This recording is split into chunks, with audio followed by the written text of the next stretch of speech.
Hello everyone, welcome you on Schooling Guide.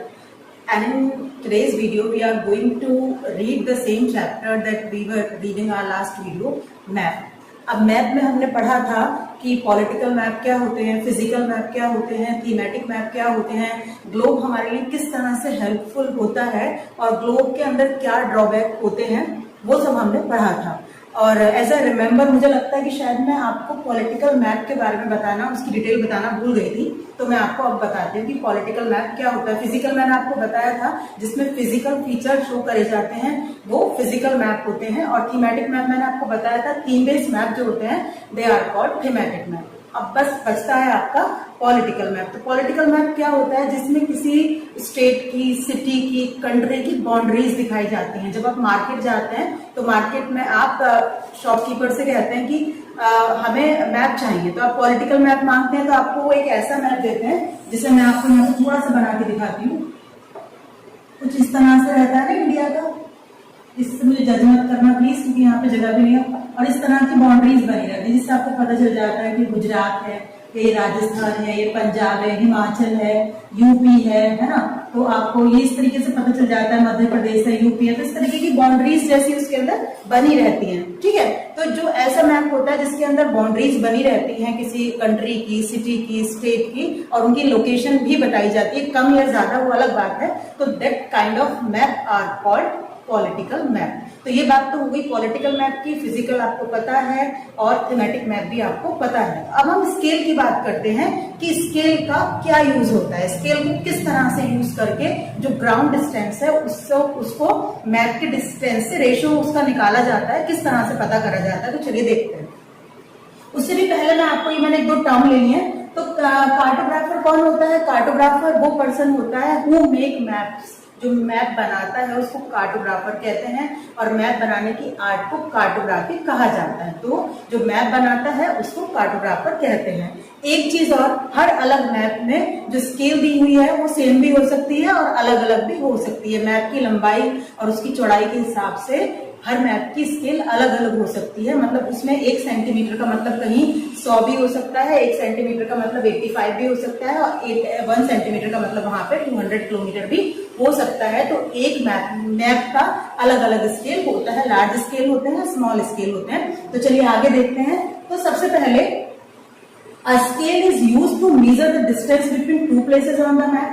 अब scale का use क्या होता है? मैप में जो भी कोई दो प्लेस होते हैं उनको मीजर करने के लिए। वो कोई भी दो प्लेस हो सकते हैं, पास पास वाले दो प्लेस हो सकते हैं, बहुत दूर वाले दो प्लेस हो सकते हैं, नॉर्थ से साउथ तक दो प्लेस हो सकते हैं, ईस्ट से वेस्ट तक दो प्लेस हो सकते हैं। कोई भी दो प्लेस जिनको मीजर करने के लिए यूज करा जाता है उसको बोलते हैं स्केल बोलते हैं, उसको स्केल यूज करा जाता है। Scale is the ratio between the actual distance on the map and actual distance on the ground. जो जमीन का ग्राउंड डिस्टेंस है, आप पूरा डिस्टेंस मान लिया, कोई चीज यहाँ से कोई भी प्लेस मेरे घर से अगर 200 किलोमीटर की दूरी पर है, तो मैं उसको वो मैप पे तो मैं 200 किलोमीटर पूरा नहीं दिखा सकती ना, तो मुझे उसके लिए कोई यूनिट यूज करनी पड़ेगी।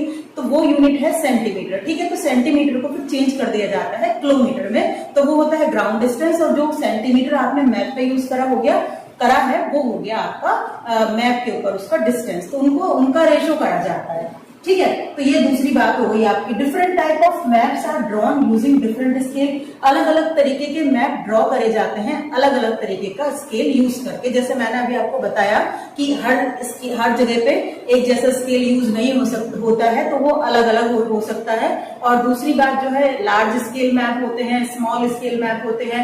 अब जैसे मैं आपको थोड़ा सा लार्ज स्केल मैप के बारे में बताती हूँ। अगर आप पूरे कंट्री की बात कर रहे हैं तो कंट्री में 28 स्टेट हैं, तो उनको आप बहुत छोटा छोटा दिखा सकते हैं। अगर आप उसकी डिस्टेंस दिखाना चाह रहे हैं तो 1 सेंटीमीटर इज इक्वल टू आप 100 सेंटीमीटर ले लेंगे, या 1000 ले लेंगे, या 200 सेंटीमीटर ले लेंगे। लेकिन वही अगर आप यूपी की बात कर रहे हैं या पर्टिकुलर किसी सिटी की बात कर रहे हैं, तो वहां पर आप 1 centimetre is equal to 10 kilometre भी ले सकते हैं। तो वो आप थोड़ा बड़ा दिखा सकते हैं, तो डिटेल इन्फॉर्मेशन दे सकते हैं। तो जहां पर आप डिटेल इन्फॉर्मेशन दे सकते हैं तो वहां वो कहलाता है लार्ज स्केल मैप। और जहां पर आप, जैसे मैंने अभी इंडिया के बारे में आपको बताया, तो जहां पर आप 1 सेंटीमीटर का मतलब हो गया आपका 200 सेंटीमीटर या 1000 सेंटीमीटर, तो वो हो गया आपका स्मॉल स्केल मैप, जहां पर आप बहुत थोड़ी डिटेल बता सकते हैं। तो चलिए थोड़ा सा एक एग्जाम्पल के थ्रू समझने की कोशिश करते हैं।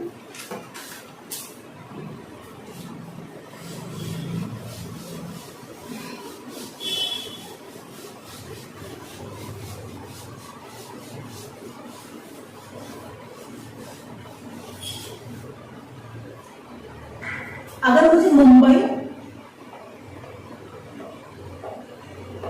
और दिल्ली के बीच का निकालना है डिस्टेंस, ठीक है, और यहाँ का डिस्टेंस है यहाँ का डिस्टेंस है 6 सेंटीमीटर, मतलब मैप में मुंबई और दिल्ली के बीच का डिस्टेंस है 6 सेंटीमीटर, और जो मेरी मैप की स्केल है उस वहां पर 1 सेंटीमीटर का मतलब है 2 किलोमीटर, ठीक है, उसका मतलब है 2 किलोमीटर। तो मैं क्या करूंगी, मैं करूंगी ये कि ये जो मेरा 6 है, 6 को मैं 200 से मल्टीप्लाई करूंगी तो मेरा आ जाएगा 1200 किलोमीटर। तो इसका मतलब क्या हो गया कि मुंबई से दिल्ली का जो डिस्टेंस है वो 1200 किलोमीटर। इसी तरीके से आप अगर श्रीनगर का निकालना चाहते हैं, तिरुवनंतपुरम का निकालना चाहते हैं, तो आप इस तरीके से सपोज करो कि उसका 15 है और सेम स्केल है तो वो हो जाएगा 3000 किलोमीटर। तो इस तरह से आप कोई भी डिस्टेंस पता लगा सकते हैं अपने घर से, अपने स्कूल का, कहीं का भी डिस्टेंस इसी तरीके से मैप की स्केल को यूज करके आप जो है उसके डिस्टेंस का पता लगा सकते हैं। तो ये हो गया आपका स्केल। Thank you everyone.